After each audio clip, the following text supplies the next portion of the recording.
कैटक बेड़ा होंदा तीन जख्म होया जख्म बाद जरूर खड़ा ना तो बेटी दवा लगे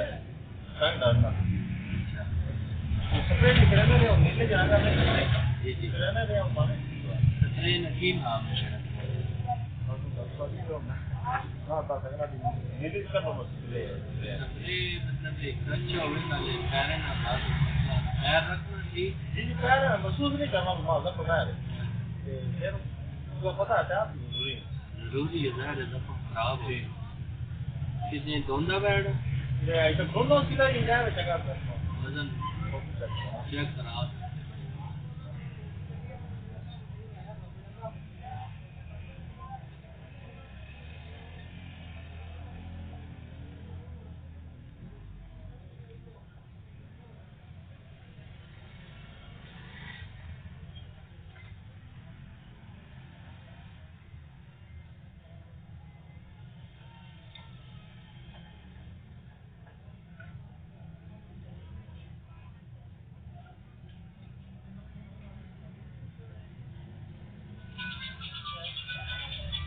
ये कितने दिन हो गए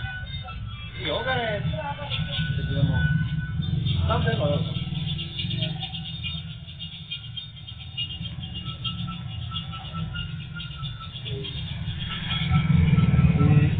कितने की खड़ी है किसको खड़ी है उसको दूसरे आदमी ने पता है आप केड़ा ग्राम है दिल की गिर और जाले से जाने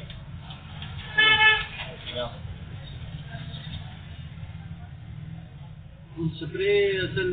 एक तो स्प्रे अच्छी होनी चाहिए वो एक दवाई देने अंदर खिलाना अच्छा अंदरों तक उसको कुड़ियाँ होनी है एक दूसरे देने ठीक है वो कितना ने वो तकरीबन 3 पुड़ियाँ 300 रुपए अच्छा ये जख्म से स्प्रे भी अच्छी क्वालिटी 7 रुपए 4 रुपए लगे